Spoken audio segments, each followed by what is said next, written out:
brought to you by Techno Camon 30 series.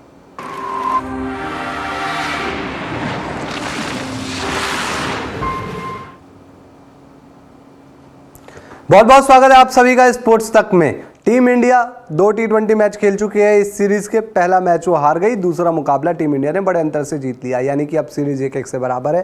3 मुकाबले और बाकी हैं, लेकिन अब टीम इंडिया के सामने सबसे बड़ा सवाल ये है कि अगले मुकाबले की प्लेइंग 11 क्या होगी, क्योंकि पिछले मुकाबले में अभिषेक शर्मा ने कमाल की सेंचुरी लगाई थी, ऋतुराज गायकवाड़ ने जबरदस्त परफॉर्मेंस दी थी, लेकिन क्या अगले मुकाबले में कुछ बड़े बदलाव होंगे? क्या अभिषेक शर्मा की ही जगह चली जाएगी? क्योंकि इतनी अच्छी उन्होंने पारी खेली, लेकिन अभी भी उनकी जगह कंफर्म नहीं है अगले मुकाबले के लिए। अगर कायदे से देखें तो भाई परफॉर्मेंस वाइज तो उनकी जगह बननी चाहिए, लेकिन फिर यशस्वी जायसवाल पहुंच गए हैं। वो यशस्वी जायसवाल जिनकी जगह T20 में पक्की हुआ करती थी, वो फर्स्ट चॉइस ओपनर थे, और उसके अलावा वो अभी T20 वर्ल्ड कप जीतने वाली विनिंग टीम का हिस्सा थे।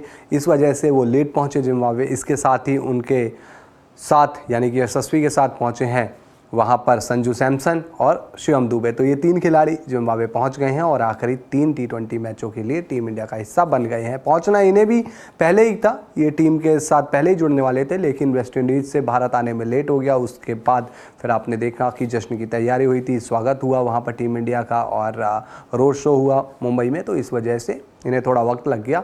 और उस हिसाब से वहाँ पर साई सुदर्शन, जितेश शर्मा और हर्षित राणा, इन तीनों को टीम के साथ जोड़ा गया, जिसमें से साई सुदर्शन का डेब्यू भी हो चुका है। लेकिन अब सवाल यह है कि अगले मुकाबले में प्लेइंग 11 कैसे होगी, क्योंकि संजू सैमसन जगह तो इनकी बनती भी है टीम में। इसके अलावा शिवम दुबे, वो तो भाई पूरा वर्ल्ड कप खेले थे और टीम के इंपॉर्टेंट पार्ट थे। फाइनल मुकाबले में उनकी पारी बड़ी इंपॉर्टेंट थी, तो आप शिवम दुबे को कैसे बाहर रख सकते हैं? और यशस्वी जायसवाल, उनको कहाँ खिलाओगे? तो अगर उस हिसाब से देखें तो देखिए, अगर ध्रुव जुरैल खेल रहे हैं टीम में, तो एक विकेट कीपर बल्लेबाज के तौर पर संजू सैमसन वहाँ पर आ सकते हैं, मे बी ध्रुव जुरैल की जगह पर। जैसा हमने बताया कि साई सुदर्शन रिप्लेसमेंट आए थे, तो अब वो शुरुआती 2 मैचों का हिस्सा थे, अब आगे नहीं है। तो साई सुदर्शन, उनका हालांकि डेब्यू हो गया था, बल्लेबाजी करने का मौका नहीं मिला पिछले मैच में, तो साई सुदर्शन की जगह यहाँ पर आपको शिवम दुबे दिखाई दे सकते हैं। लेकिन अब सवाल ये है कि यशस्वी जायसवाल कहाँ फिट होंगे? क्या अभिषेक शर्मा की जगह जाएगी, या ऋतुराज गायकवाड़ को वहाँ पर हटाकर फिट किया जाएगा यशस्वी जायसवाल को? लेकिन फिर यशस्वी जायसवाल अगर ऋतुराज गायकवाड़ की जगह आते हैं, जो ऋतुराज गायकवाड़ नंबर 3 पर बैटिंग कर रहे थे, तो यशस्वी जायसवाल तो ओपनर हैं, वो क्या नंबर 3 पर बैटिंग कर पाएंगे? और नंबर 3 पर कैसे फिट होंगे? तो उस हिसाब से क्या अभिषेक शर्मा, उनकी जगह यशस्वी जायसवाल आएंगे अगले मुकाबले में? ये देखना दिलचस्प होगा।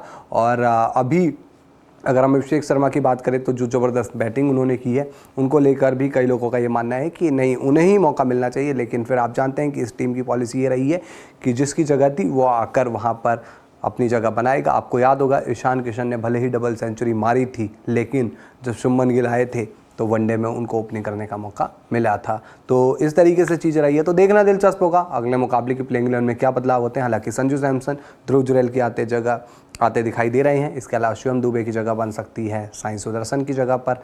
तो इस तरीके से प्लेइंग 11 में बदलाव हो सकता है। अब यशस्वी कैसे फिट बैठेंगे, ये देखना दिलचस्प होगा। आप लोग बताइए अपनी प्लेइंग 11 कमेंट बॉक्स में, कैसे प्लेइंग 11 में आप इन तीनों खिलाड़ियों को फिट करा सकते हैं।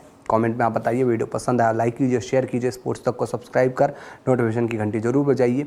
वीडियो अगर आप हमारे फेसबुक पेज पर देख रहे हैं तो फेसबुक पेज को लाइक और फॉलो जरूर कर लीजिए।